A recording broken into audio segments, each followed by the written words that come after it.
Can Monstera Aurea revert? I've had some experience with Monstera Aurea, and I can say that yes, it can revert. It's always a bit of a gamble with variegated plants.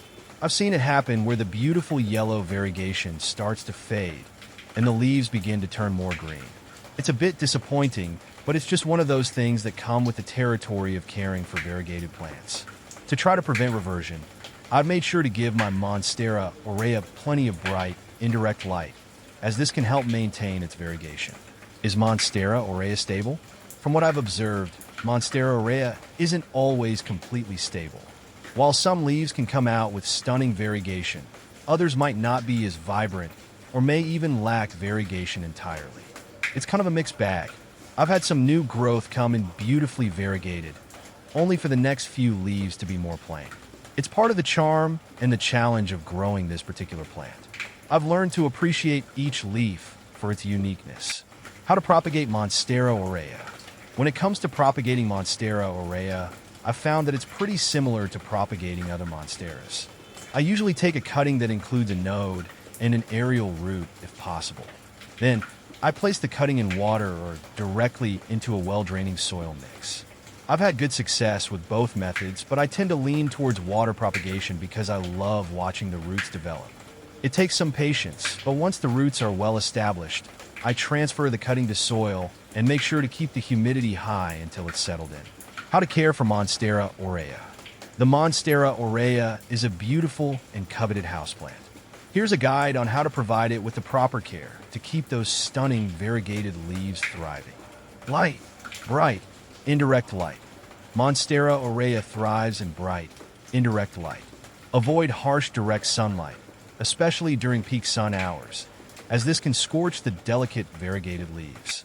East or north-facing windows are ideal placements. If placing it near a south-facing window, provide some afternoon shade with sheer curtains or by moving the plant further from the window. Watering. Consistent moisture, not soggy. Monstera Aurea prefers consistent moisture, but dislikes sitting in waterlogged soil. Aim for the top inch of the soil to dry out completely between waterings. Sticking your finger into the soil is a good way to check moisture levels. Water thoroughly until water runs out of the drainage holes. Discard any excess water collected in the saucer to prevent root rot. Soil. Well-draining and aerated mix. Use a well-draining, aerated, and organic potting mix that allows for good water drainage and oxygen circulation around the roots. Aeroid mix, specifically formulated for aeroids like Monstera, is a great option. You can also create your own mix using potting soil, perlite for drainage and aeration, orchid bark for additional drainage and air circulation, temperature and humidity, warm temperatures. Monstera Aurea prefers warm temperatures between 65 degrees Fahrenheit and 80 degrees Fahrenheit, 18 degrees Celsius and 27 degrees Celsius. Avoid exposing it to cold drafts or sudden temperature fluctuations. Moderate to high humidity. Moderate to high humidity levels, around 50 to 60% or above, are ideal for Monstera Aurea. Here are ways to increase humidity. Group your Monstera with other humidity-loving plants. Use a pebble tray filled with water.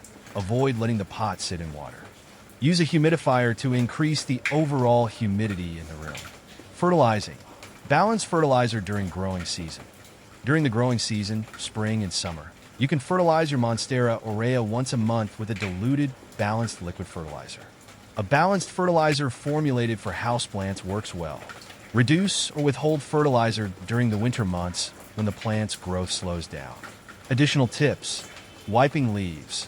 Gently wipe the leaves with a damp cloth from time to time to remove dust and improve their ability to absorb light for photosynthesis. You can also mist the plant occasionally, but be mindful not to over-mist, as this can promote fungal diseases. Support for climbing. Monstera Aurea is a natural climber. You can provide a moss pole or another support structure for it to climb on, which will encourage aerial root growth and a fuller appearance. Variegation. The amount of variegation, golden patches, on the leaves can vary depending on the specific plant and light conditions. Lower light levels may result in less variegation. Repotting. Repot your Monstera Aurea every 1 to 2 years when it outgrows its current pot. Choose a pot with drainage holes that is slightly larger than the previous one. Pests and diseases.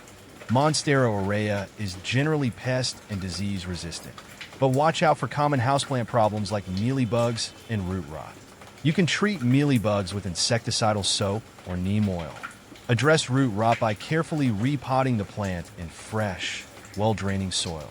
Monstera aurea versus Albo. My Aurea is like sunshine personified.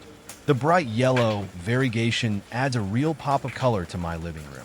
It's definitely a conversation starter. While I love the dramatic white patches on a Monstera Albo, I find the overall look of the Aurea to be more vibrant.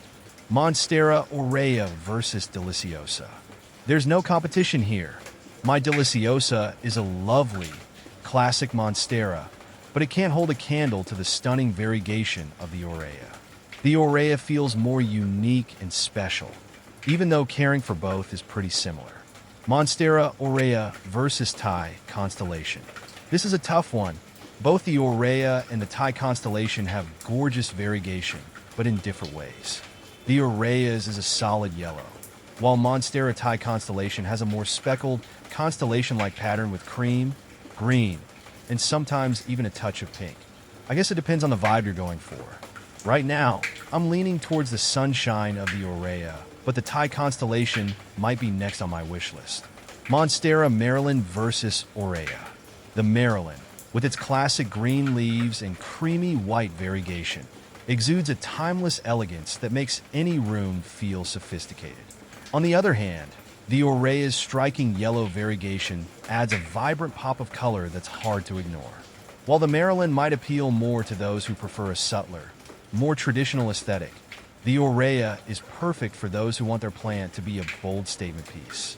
Personally, I lean towards the Aurea because its bright variegation brings a unique energy and brightness to my space, making it stand out beautifully against my other plants. Monstera marmorata versus Aurea. Marmorata is actually another name for Aurea, so they're basically the same plant. Just be aware that some nurseries might use different names, so it's handy to know both. Monstera aurea versus mint. The mint Monstera is intriguing with its soft green variegation. It's definitely a beautiful plant, but for me, it lacks the contrast of the Aurea. The yellow against green just pops so much more. I find the Aurea's variegation easier to appreciate from a distance.